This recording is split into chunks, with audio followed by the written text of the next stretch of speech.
Sure, look, here we are. Bad computer game video review thing. It was inevitable. Hi, how are you? I'm alright. In fact, I'm more than alright. Because if you're listening to this, it means I am finally free. Free from a spectre that has mocked me for a year. And yeah, that spectre is just a weird bullshit video game that I promised some friends I'd make a video about a while ago. However, it kinda proved harder than I thought. Making this video was like trying to pull a blackened, twisted tree branch off power lines. This is a game that does not want to be disturbed nor discussed, both for technical and gameplay reasons. But after seeing the alluring box cover, this was an old carcass I just had to poke.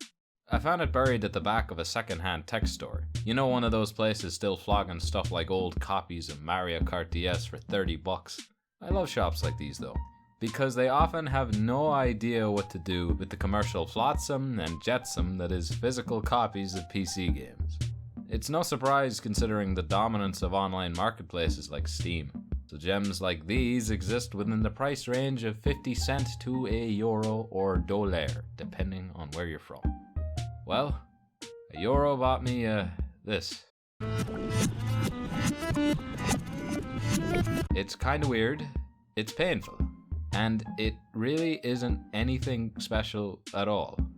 But I'm coming down with a case of Stockholm Syndrome, so say hello to Carte Blanche for a fistful of teeth.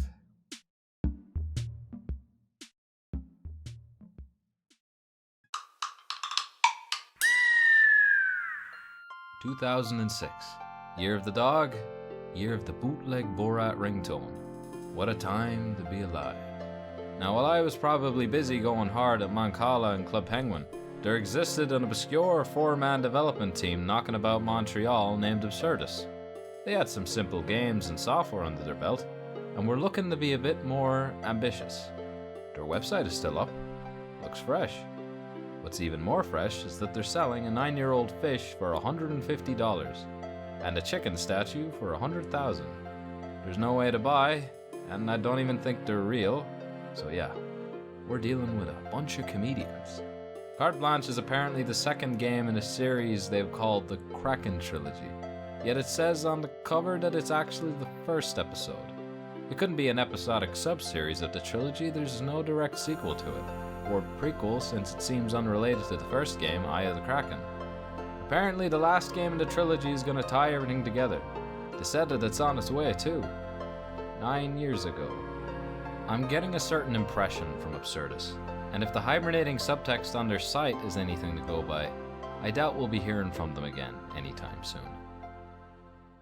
Maybe I'm being too hard on them, you know? We'll give Carte Blanche a fair shake.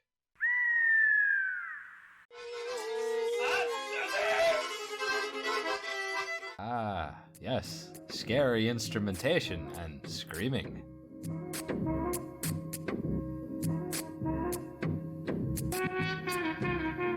Let us set the stage. Quebec, 1924. You play as Edgar Delacroix. Is this fella.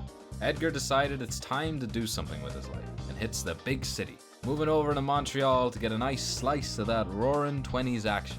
He looks around for a job and strikes an interview at a local private investigator agency, and from there the plot does its thing. Now let's talk about the visuals. Yeah, now the game came out the same year as Sam and Max Save the World, a particular favorite of mine, and a point-and-click game that proves that good design can easily prop up old graphics. But Carte Blanche just looks really off, especially now.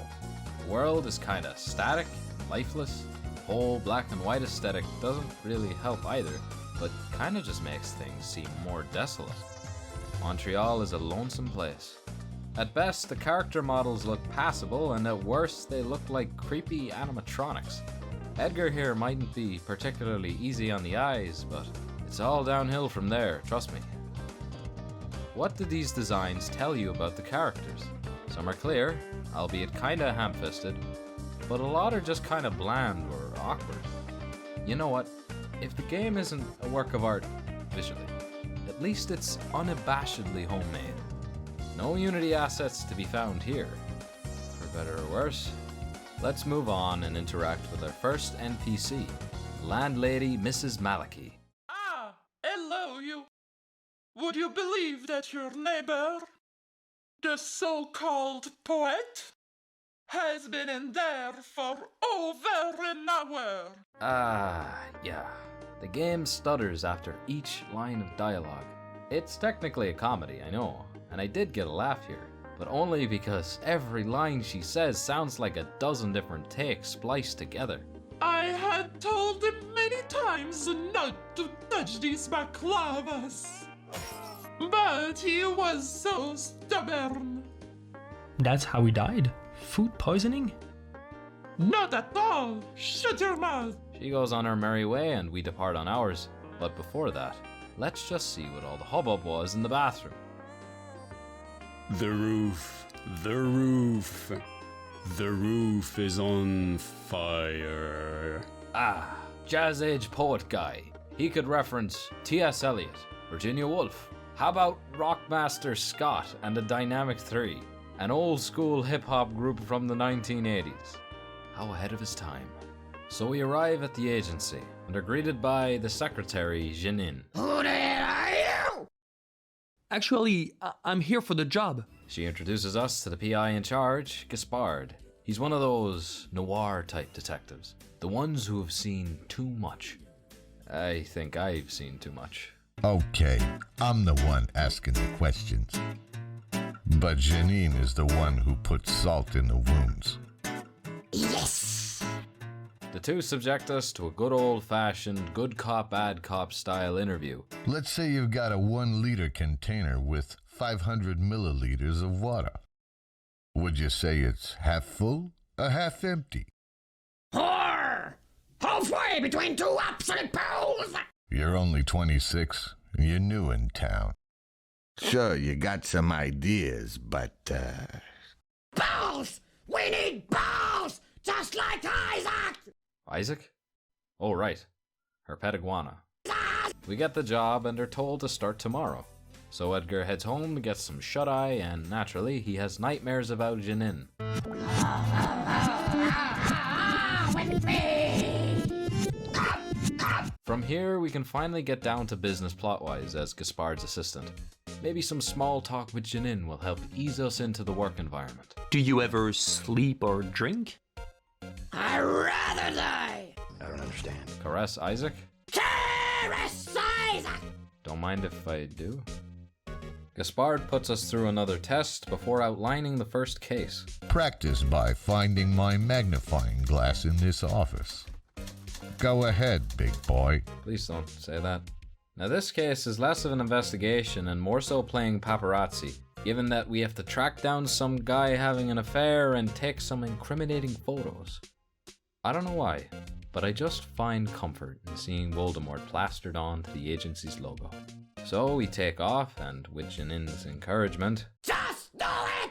we find the hotel our perps are staying at, steal a cane, and take some hot shots. It's all over for me now.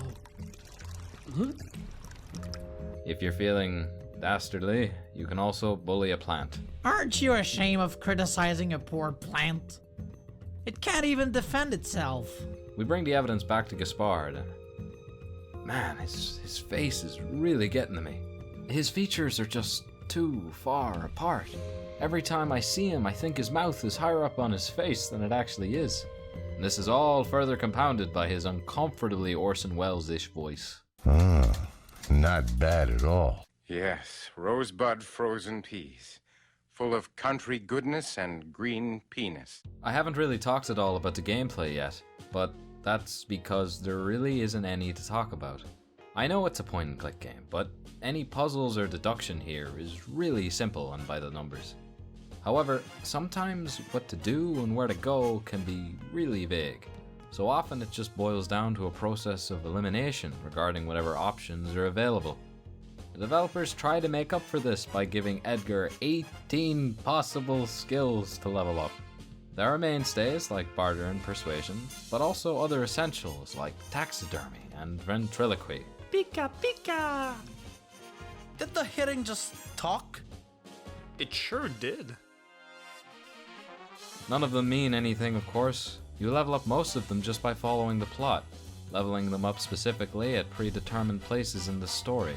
The skill checks themselves are really nothing more than extra dialogue options.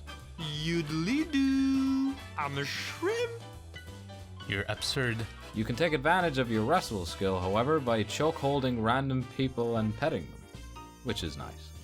So, for all intents and purposes, Carte Blanche is really just a visual novel. I kinda wish it was just a novel, to be honest, because some of the writing here is genuinely witty, and I think I'd much prefer seeing the characters in my head instead of being rendered in 3D. What's your problem? I'm right in front of you! But hey, at least it's not a scam. Well, don't worry, because it is. To be honest, the game was kind of a scam from day one. Selling for $30 at release, and Absurdist promised more episodes, but this is all you get. It sells for around $70 now, but it only cost me $1, probably because the place where I bought it from had no idea what it was. Now time for the other thing.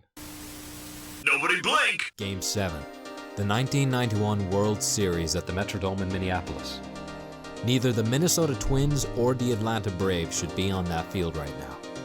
Given that both teams came dead last in their respective divisions just the year before, this is a miracle. It's underdog versus underdog. The losers of 1990, now the champions of 1991. Comeback kings both sitting at 0-0, each waiting for their finest moment. But these were extra innings in Game 7. It's anyone's World Series now. Some offensive handiwork from the Twins left the bases loaded in the bottom of the 10th, with left fielder Dan Gladden waiting at third base. It was down to veteran relief pitcher Alejandro Pena of the Braves to keep Gladden at bay. Out of players and out of options, Twins manager Tom Kelly sends injured utility player Gene Larkin up to bat. Larkin steps up to the plate, and the rest is history.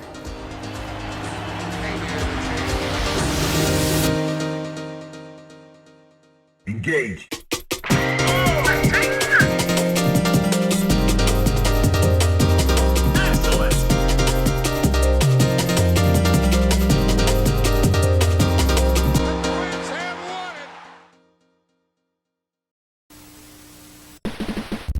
I am enjoying myself though. For all its issues, I still find it to be an amusing little self-contained experience. It's a breath of fresh air compared to most things I'm playing, even if it smells kinda funny. Bringing pornography to work? Huh? Next case has us attempting to track down some stolen property from a guy named Telesphore. That's an impressive collection of marble young naked men you've got on display. Ah yes, the Greeks certainly knew how to have a good time. He's a fake antique salesman masquerading as a real one, and we gotta find some of his more expensive fakes. Now the game sometimes likes to make this joke where the characters can hear and respond to Edgar's thoughts. I kind of find it scarier than it is funny. The least you could do is keep your thoughts to yourself, instead of hurting other people's feelings. You probably don't have many friends. See? You're doing it again. Shut the fuck up! Nobody asked you, you motherfucker! So now we gotta hit up the police and interrogate a child for information. Apparently this is a child. Subscription to the newspaper is 50 cents. And the subscription to Kid Butterfly, that's yours truly, is also 50 cents. $1? Our only lead turns out to be dead, so we give up and go for a drink with Gaspard. How long have you been doing this work, boss? A long time. It seems that some Italian fellas tried to buy their drinks with some very similar fake antiques to the ones we're looking for. Gaspard foreshadows that he's going to die someday and promptly gets shot and dies. What a shame. Goodbye, Gaspard. I'll see you in my nightmares. It seems Edgar is less of a fish out of water now and more of a chosen one, because it turns out we were Gaspard's heir to the agency. We try to decline it at first, but Janine begs us to stay. You goddamn chicken! So we do. I like Janine. It's clear her voice actor is really putting her all into this performance. Her cadence is kinda weird, but so are a lot of things in this game. No! But, I said no! Don't you know that when a lady says no, it means no? I can't imagine the toll it must have taken on her vocal cords. Never before have I been able to describe someone's voice as acidic.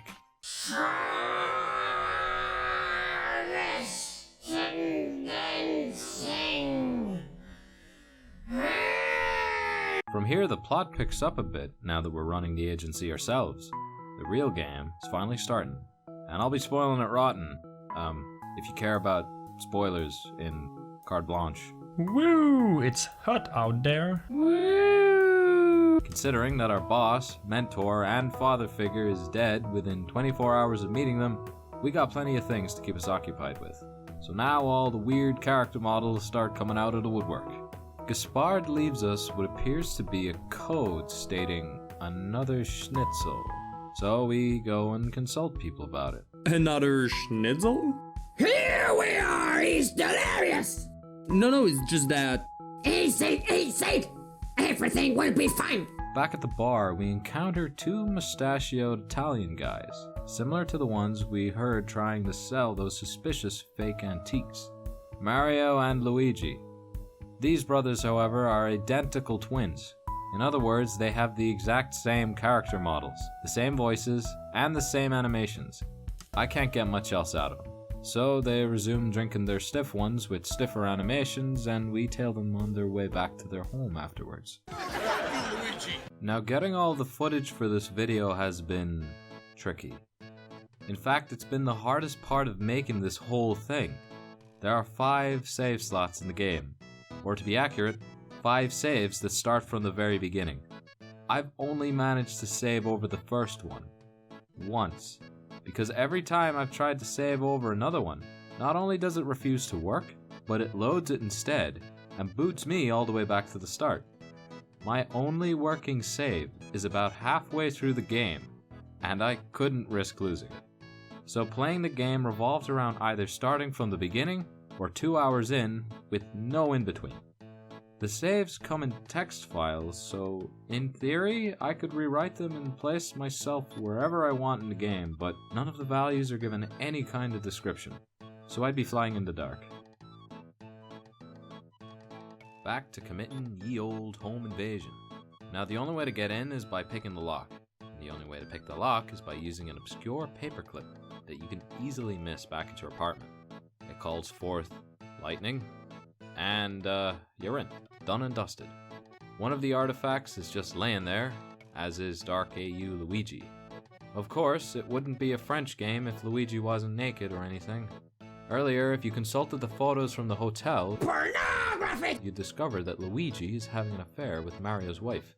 Things aren't well with the super adultery bros. Please, don't tell anything to my brother. He'd kill me. So we use this fact to blackmail Luigi into revealing that the big artifact we're looking for, a Mayan sculpture, is in a place called the McCullough Mansion on the other side of town.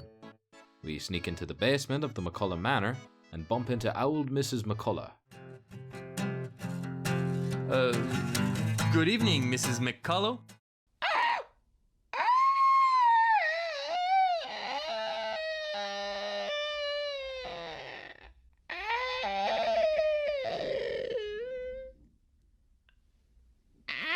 Naivete increased by involuntary manslaughter.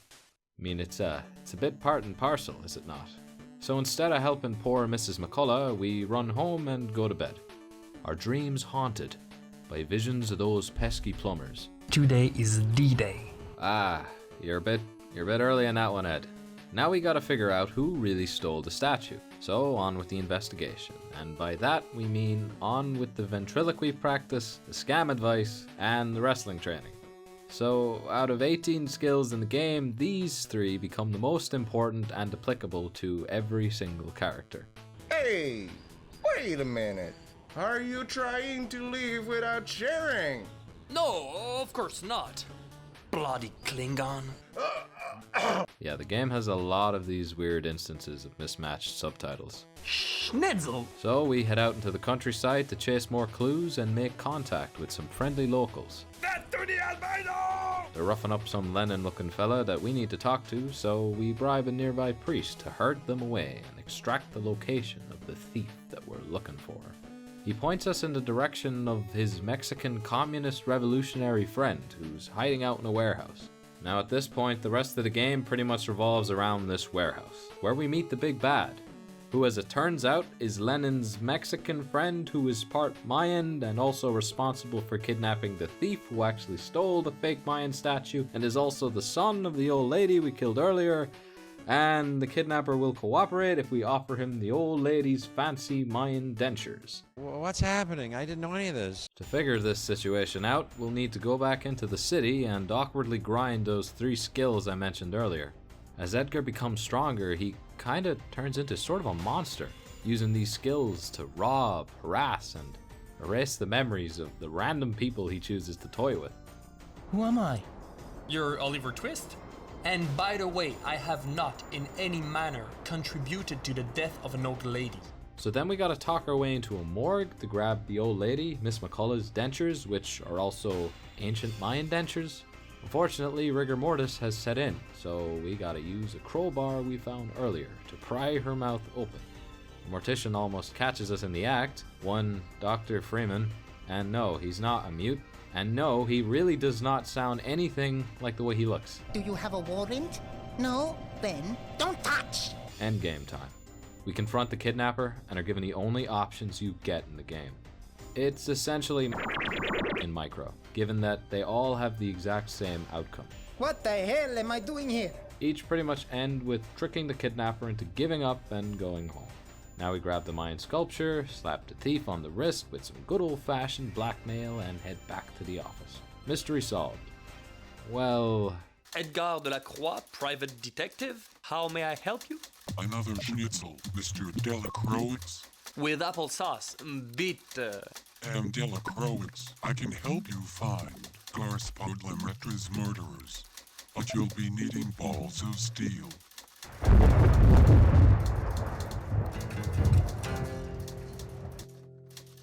And so ends the story of Edgar Delacroix. Not with a bang, but with an abrupt cliffhanger and an awkward Duke Nukem joke. Seems almost fitting. And that's Carte Blanche, for a fistful of teeth. When I first played it, I kind of fell in love with it for its fiddly, cornball presentation and total obscurity. The opportunity to talk about something almost unheard of really appealed to me. There was something inviting about cracking open its mysteries. Really, the one thing I cracked fast was that this is a poorly constructed mess of a point-and-click adventure game. For every clever or outlandish line, which there aren't a whole lot, there's about 10 empty ones looking to waste your time with wooden dialogue, awful visuals, and a needlessly complex plot towards the end. The lips don't sync, the saves don't work, and as a result the experience was far more frustrating than it needed to be. But, despite it all, I'm pretty glad I played it. It was, for better or worse, a totally unique experience. Edgar was an amusing little sociopath. Hey neighbor, your club!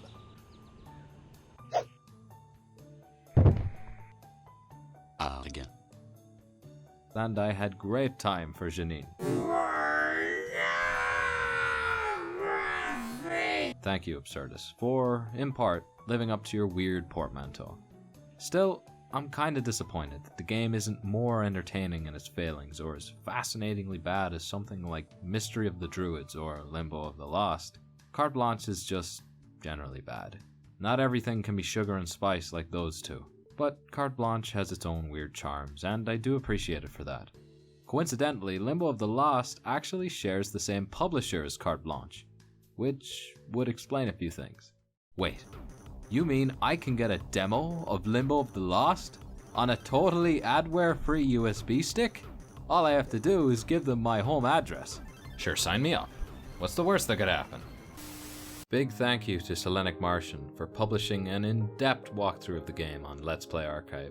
It's the only thing I found on the internet that talks in depth about Carte Blanche, and it proved to be a really handy point of reference for me writing this, especially considering the broken save system, which completely impaired the whole recording process. I'm aware that this kind of video is a bit out of the blue for me, but I thought it'd be a good time. And it was. So expect some more, I guess? That, or expect another one of those polar bear videos. So yeah, good talk. Thanks for watching.